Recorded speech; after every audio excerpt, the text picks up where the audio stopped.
So, ngayon naman, kapag pinag-uusapan naman natin ay location ng points, ibig sabihin lang nun ay nasaan ba yung point na yon? Yun ba ay nasa quadrant 1? So, this is the quadrant 1. Ibig sabihin, yung mga points na nandito sa quadrant 1, yan ba ay nasa, ano ba yung nasa quadrant 1? Yan yung mga positive and positive. Positive ang x-coordinate, positive din yung y-coordinates. So, dito naman yung quadrant 2 natin. Ano yung meron sa quadrant 2 natin? Yan yung mga negative and positive. Negative and positive numbers. Dito naman sa quadrant 3 natin, nandito naman yung mga negative and negative. So, negative tayo dito.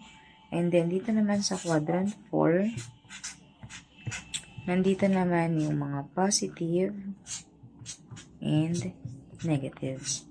So, ayan. So, hanapin natin. Yung una is yung point A. Saan ba yung point A dito? So, ito siya sa gitna.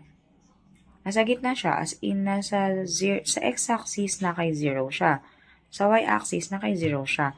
So, ang tawag dun ay origin. So, ang location niya ay nasa origin siya. Nasa pinaka-gitna siya. Next, number 2, si point G ay negative 5 and 1. So, nasan dyan yung negative and positive? Kasi negative 5 and positive. So, negative, positive. So, malamang nandito siya sa quadrant 2. So, ito nga siya. So, ang answer natin dito ay quadrant. Buuin natin. Ayan, quadrant. Para alam niyo yung spelling. 2. Or Q2. Next, yung point J, negative. So, nasan yun dito? Ayan, nasan yung negative.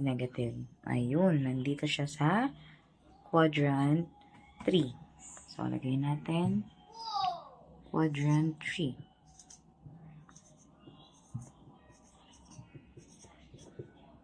So, yan yung location niya. Diyan nyo siya mahanap.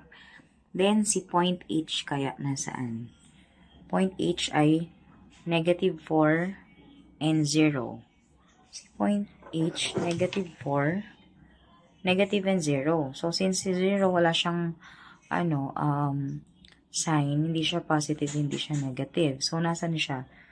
Nasan si H? Ito siya, diba? Si H, nandito siya ngayon sa x-axis. Diba? Nandun siya mismo sa x-axis. Ayan siya, nasa mismong line siya. So, ibig sabihin, ang location niya ay x-axis. And then ito, point K. So, 0 and negative 3. Nasaan yun? Ito, si point K. Nasaan siya? Nandito siya sa mismong y-axis. Ayan siya, nandyan siya. So, ang location natin ay y-axis.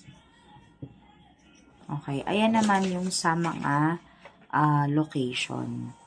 Ayan, ganyan lang. I-identify nyo lang kung siya ba ay nasa origin, quadrant 1, quadrant 2, 3, 4, nasa x-axis ba siya or nasa y-axis. Ganun lang.